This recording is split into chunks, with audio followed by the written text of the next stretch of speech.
दोस्तों बहुत सारे लोग मुझसे ये क्वेश्चन करते हैं कि सर अगर हम एसआईपी में इन्वेस्ट करके रखे हैं, म्यूचुअल फंड में इन्वेस्ट करके रखे हैं और बाई चांस अगर हमें कुछ हो गया तो हमारा जो इन्वेस्ट अमाउंट है उनका क्या होगा। अब सपोज करिए कि आप 15 सालों से 20 सालों से इन्वेस्ट कर रहे हैं, 10 सालों से इन्वेस्ट कर रहे हैं और अचानक जो इन्वेस्ट कर रहा है उसकी मृत्यु हो जाती है, वो मर जाता है, तो उसके जो लाखों करोड़ों रुपए जो इन्वेस्ट होके कंपाउंड होके बने हुए हैं उन पैसों का आखिर क्या होगा। क्या वो पैसे बर्बाद हो जाएंगे? क्या वो किसी को नहीं मिलेगा? ये क्वेश्चन बहुत सारा आता है। तो आज हम इसी के बारे में बात करेंगे कि अगर इन्वेस्टर जो इन्वेस्ट कर रहा है उसकी मृत्यु हो जाती है किसी कारण से, तो उन पैसों का क्या होगा।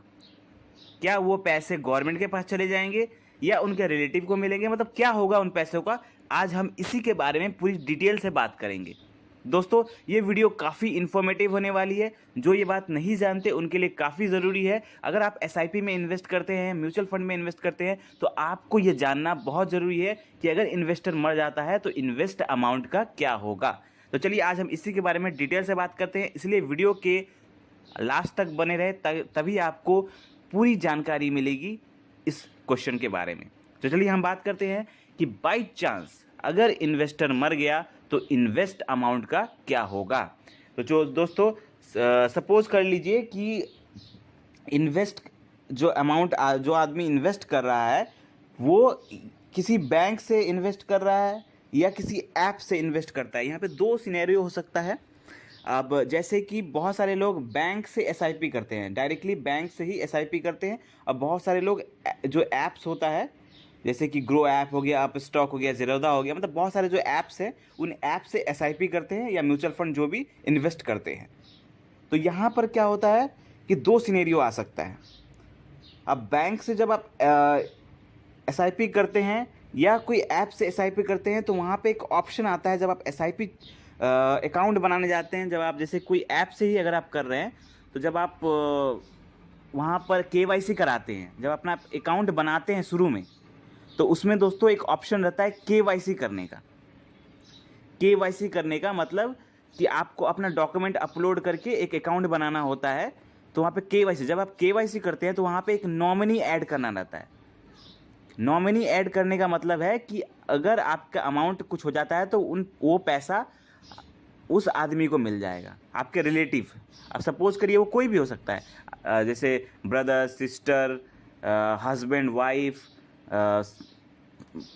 कोई भी हो सकता है। मतलब आपका रिलेटिव, मतलब जो आपसे रिलेशन में है, आपके रिलेशन में है, आप उन्हें नॉमिनी रख सकते हैं। तो दोस्तों जिनको आप नॉमिनी रखेंगे वो पैसा उन्हीं को मिलेगा। अब ये सिनेरियो बैंक में भी अप्लाई करता है। सपोज करिए आप बैंक में जब एसआईपी करते हैं बैंक के थ्रू, तब क्या होता है कि आपको फॉर्म मिलता है। तो उन फॉर्म में जब आप नॉमिनी का नाम डालते हैं तो उन नॉमिनी को ही वो पैसा मिलेगा। अगर इन्वेस्टर मर जाता है तो नॉमिनी को पैसा मिलता है।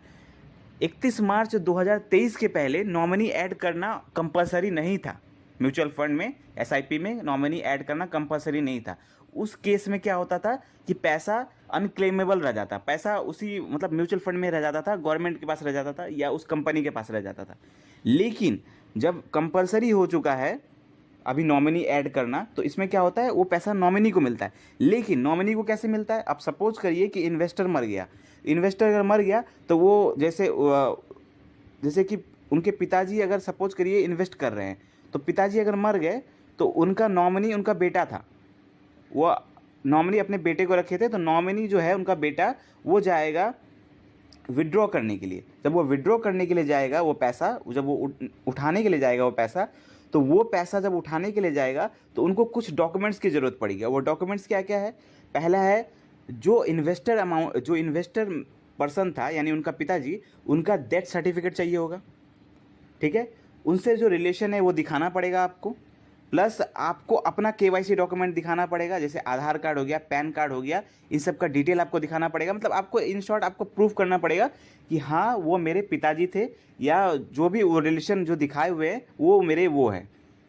जैसे किसी का कोई अपना वाइफ को दिखा सकता है, तो वाइफ को भी वही करना है, उनको डेथ सर्टिफिकेट जमा करना होगा और उनको अपना आधार कार्ड, पैन कार्ड, इन सब केवाईसी डॉक्यूमेंट जमा करना होगा। तभी उनको वो पैसा उनके अकाउंट में मिलेगा। ये सारा पैसा अकाउंट में मिलेगा, वो भी उनके पर्सनल अकाउंट पे। जो इन्वेस्टर मर गया है उनके अकाउंट पे नहीं, जो नॉमिनी है उनके अकाउंट पे डायरेक्टली पैसा मिलेगा। तो दोस्तों यही था सिनेरियो कि अगर इन्वेस्टर पर्सन मर जाता है तो उनके पैसे किसको मिलते हैं। तो ऑफकोर्स नॉमिनी को मिलते हैं, लेकिन नॉमिनी को डॉक्यूमेंट सबमिट करना होगा और उनको प्रूफ करना होगा कि ये रिलेशन है हमारा उनके साथ, जो इन्वेस्टर था।